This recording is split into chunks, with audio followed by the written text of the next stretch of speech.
Nepal China సరిహద్దుల్లో సంభవించిన ప్రళయం నిమిష నిమిషానికి తీవ్ర రూపం దాలుస్తుంది. తాజా అధికారిక సమాచారం ప్రకారం మృతుల సంఖ్య ఒక్కసారిగా 157కు పైగా పెరిగింది. ఇంకా 750 మందికి పైగా ఆచూకీ లేకుండా పోయారు. ప్రశాంతంగా సాగే హిమాలయ నది బోటే కోసి ఒక్కసారిగా ఉగ్రరూపం దాల్చి ఊళ్ళనే ఊడ్చిపెట్టేసింది. ఇందులో నేపాల్ ప్రజలే కాకుండా భారత్ మరియు అమెరికాకి చెందిన వందలాది మంది విదేశీ పర్యాటకులు ఈ జల ప్రళయంలో చిక్కుకుపోవడం ప్రపంచవ్యాప్తంగా కలకలం రేపుతుంది. ఈ విపత్తు కేవలం ఒక ప్రాంతానికే పరిమితం కాలేదు.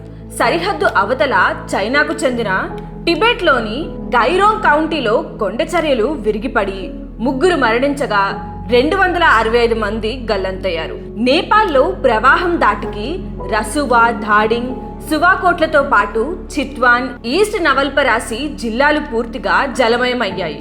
డజనుకు పైగా జల విద్యుత్ ప్రాజెక్టులు పూర్తిగా నిలిచిపోయాయి. నేపాల్ చైనా సరిహద్దుల్లో రవాణా వ్యవస్థ పూర్తిగా స్తంభించిపోయింది. వరదల్లో చిక్కుకున్న యాత్రికుల పరిస్థితి తీవ్ర ఆందోళన కలిగిస్తుంది. నేపాల్ టూరిజం బోర్డు సమాచారం ప్రకారం కనీసం 54 మంది అమెరికన్ టూరిస్టులు గల్లంతయ్యారు. మానసరోవర యాత్రకు వెళ్లిన కోల్కతాకు చెందిన 32 మంది రసువా గది ఇమిగ్రేషన్ ఆఫీస్ వద్ద ఉన్న సమయంలో వరద రావడంతో వారి ఆచూకీ పూర్తిగా నిలిచిపోయింది. తమిళనాడుకు చెందిన 57 మంది భక్తుల్లో 37 మంది జాడ దొరకలేదు. బాధితుల సహాయార్థం భారత ఎంబీసీతో పాటు తమిళనాడు, కేరళ, ఉత్తరప్రదేశ్, ఒడిశా, పశ్చిమ బెంగాల్ ప్రభుత్వాలు ప్రత్యేక హెల్ప్ లైన్ నంబర్లను ప్రారంభించాయి. ఈ దారుణ పరిస్థితిపై అంతర్జాతీయ సమాజం స్పందించడం ప్రారంభించింది. నేపాల్ పునర్నిర్మాణం, రెస్క్యూ ఆపరేషన్ల కోసం 25 బిలియన్ నేపాల్ రూపాయలు అత్యవసర ఆర్థిక సహాయాన్ని ప్రకటించింది. ప్రపంచ bank country director David Sislen Nepal ఆర్థిక మంత్రి స్వర్ణిం వాగ్లేతో మాట్లాడి ఈ సాయాన్ని తక్షణమే విడుదల చేస్తున్నట్లు తెలిపారు.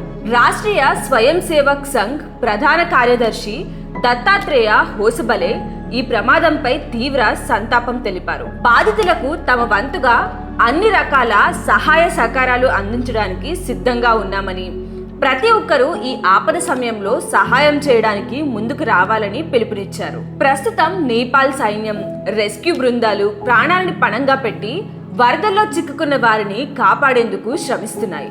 అయితే వంతెనలు కూలిపోవడం, కొండ చర్యలు పడటంతో కమ్యూనికేషన్ పూర్తిగా తెగిపోయి సహాయక చర్యలకు తీవ్ర అంతరాయం ఏర్పడుతోంది. ఒక్క క్షణంలో కొన్ని వందల కుటుంబాల జీవితాలను తలకిందులు చేసిన ఈ ప్రకృతి కోపానికి మానవాళి నిశ్చేష్టురాలైపోయింది.